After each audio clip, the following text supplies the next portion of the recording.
Hello there. I'm Robert Young, Executive Editor of Doctors for Responsible Gun Ownership.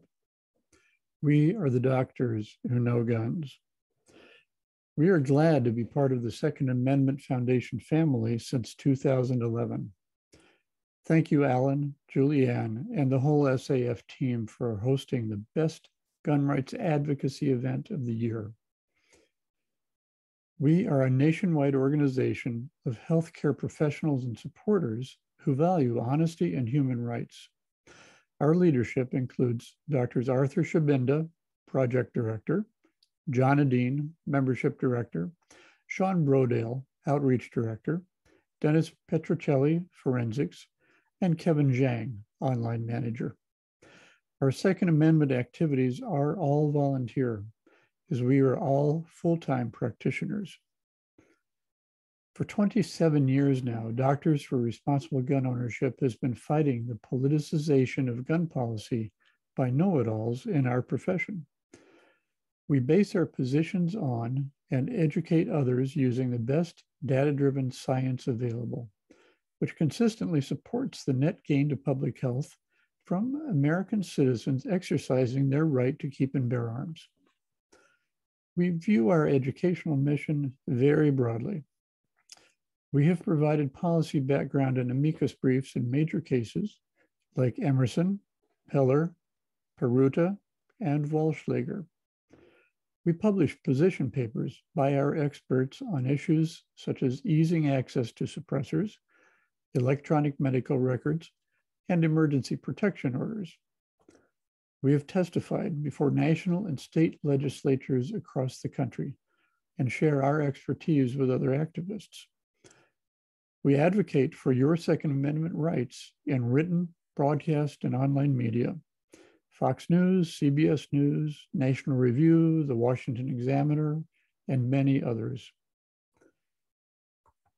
We publish a blog on the web with new content regularly and maintain a vigorous social media presence on Facebook and Twitter so far.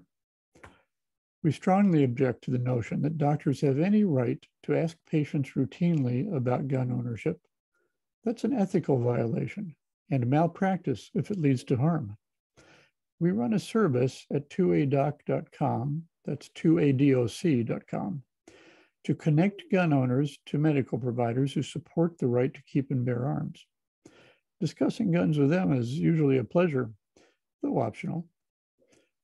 So let's turn to DRGO's main driving issue. The medical establishment thinks it knows everything about everything, from gender identity to firearm safety. Now they're on to climate change, all in the name of supposed public health. The problem is they don't know what they don't know. Learning how to diagnose and treat illnesses and injuries qualifies us only in those areas. Public health interventions are very important in preventing infectious disease in populations. Such authentic public health work has led to far more healthy lives and fewer early deaths than any other human endeavor. Alongside this, developing medical treatments and preventive interventions have saved millions more lives. So why do doctors want to veer from this ancient, honorable lane? By and large, we don't. Very few physicians want anything to do with the political goals of our professional organizations. That's why the American Medical Association now represents less than 20% of American physicians, down from 80% some 50 years ago, when men were men, women were women, and doctors were doctors. But that leadership has become progressively more progressive as private practices have become mostly replaced by institutionally owned medical practices, and physicians have to meet insurance demands to get paid. These pressure providers to meet the agendas of those organizations, not just to do what is best for patients. And that, my friends, is a socialist progressive approach of modern medicine. These political agendas go back a long way. A top official at the Centers for Disease Control in 1989 announced they were, quote, going to systematically build a case that owning firearms causes deaths. The head of the CDC in the 1990s, Mark Rosenberg, said that guns need to be seen as, quote, dirty, deadly, and banned, just as was done about cigarettes. He sought, quote, a long-term campaign similar to those for tobacco use and auto safety to convince Americans that guns are a public health menace. Of course, unlike cigarettes, firearms, like automobiles, used as intended, harm no one. Leaders of other specialty groups piled on. These are quotes. Guns are a virus that must be eradicated. Data on risks are not needed because guns have no redeeming social value. I hate guns. If I had my way, guns for sport would be registered and all other guns banned. The first salvo came in 1993 from Arthur Kellerman and Frederick Rivara, both gun control proponents. Their research, underwritten by the CDC and using dubious statistical methods, claimed that the mere existence of a gun in the home increases residents' chances of being murdered by 270%. This is still widely quoted and even exaggerated, and is a classic example of the contortions anti-gun researchers employ to scare people. This group looked at homicides in households from just 4 urban counties nationwide, which were then suffering high rates of violent crime. They assessed the presence of guns after the fact, often based only on neighbors' suspicions, and did not distinguish between those that were legally owned, illegally possessed, or just left at a crime scene. Not one of the identified firearms could be proven to have been a murder weapon. This is the sort of rubbish that anti-gun studies keep producing. In 1994, DRGO's founder, Dr. Timothy Wheeler, testified with other experts before the House Appropriations Subcommittee responsible for funding the CDC.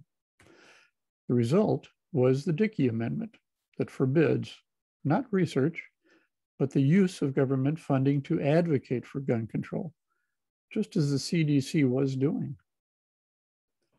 In 1995, Gary Kleck and Mark Gertz published their seminal paper showing that American gun owners used firearms in self-defense as many as 2.4 million times a year. In 2018, Kleck published a follow-up, having discovered that following his original study, the CDC had surveyed people on the same question in 1996, 1997, and 1998.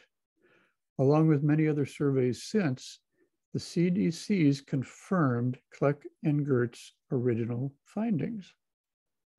Oh, and by the way, the CDC never published its surveys. The same characters are still at it. In 2019, Rosenberg was still calling, quote, to appropriate funding for the CDC to restart its gun violence research program. And Frederick Rivara is still churning out anti-gun publications. Now, new CDC Director Rochelle Walensky wants to fund more gun-related research. She says she's, quote, not here about gun control. I'm here about preventing gun violence and gun death. Well, we hope so. But given the CDC's confusing and often contradictory advice about COVID, and even claiming the power to stop evictions as a public health measure, expect that message to change capriciously. Many of us will recall the, quote, assault weapon ban of 1994 to 2004. Subsequently, the DOJ's Justice Institute, the FBI, the National Academy of Sciences, and the liberal Rand Institute, as well as others, concluded that there was no good evidence that it had decreased suicide, accidental shootings, mass shootings, or violent crime one iota. Yet the civilian disarmament complex wants to ban them again. In 2014 and 2015, studies from Pro-Control Daniel Webster and the Johns Hopkins Bloomberg Center for Gun Policy and Research claimed that after Missouri ended universal background checks and became a shell issue state, quote, gun homicides increased. They also claimed that when Connecticut instituted universal background checks and became a may issue state, gun homicides dropped.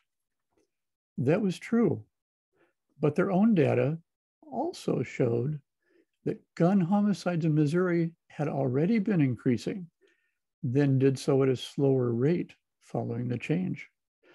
Similarly, Connecticut's gun homicides were already dropping, but did so more slowly than before its change. That means that shall issue makes a state safer than may issue. Deceptive, manipulative, distorted, and not scientifically valid. In 2018, two noteworthy studies kiboshed the notion that background checks reduce violence. From UC Davis, ordinarily anti-gun Garen Wintemuth's group reported that the decades of California's comprehensive background checks, the most rigorous in the country, had no effect on its rates of homicide or suicide using firearms. And in 2019, DRGO member Mark Hamill's study was published showing that nationwide, concealed carry laws did not correlate at all with state-level differences in homicide or violent crime rates. So why still the cry for universal background checks and the fear of citizens bearing arms? Quality research has demonstrated conclusively that gun ownership in America is good for public health. The best work comes not from medical researchers, but from criminologists, such as Gary Kleck, Gary Mauser, and many others, and economists, such as our colleague, Dr. John Lott, whose Crime Prevention Research Center has done more to verify the safety and utility of civilian gun use than anyone. We need to keep it coming. Science is not a definitive oracle.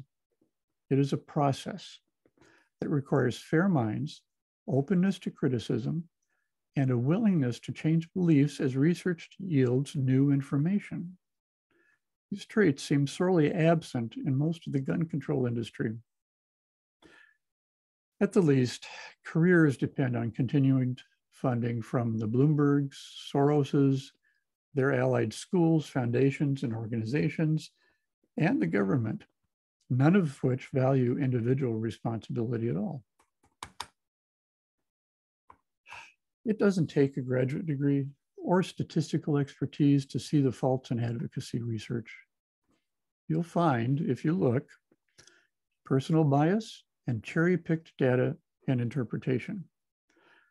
Correlations passed off as causation, using irrelevant analogies and false attributions. Inanimate firearms treated as if they are causes of shootings, casting blame and vilifying those who disagree. Irrelevant questions and straw arguments used as diversionary tactics. Data requests from other investigators being refused. Statistical significance purporting to have real-world importance when it doesn't. Finally, don't let disputes between us so-called experts distract you. The truth is out there, and without any reasonable doubt, the facts are on the side of common sense, liberty, and individual responsibility. The ultimate basis for our right to keep and bear arms is not science, but principle. We have the inherent responsibility to defend ourselves and our loved ones, and we are entitled to arm ourselves with the tools that enable us to do so, wherever and whenever. Please check us out at drgo.us. Thank you, and God bless us, everyone.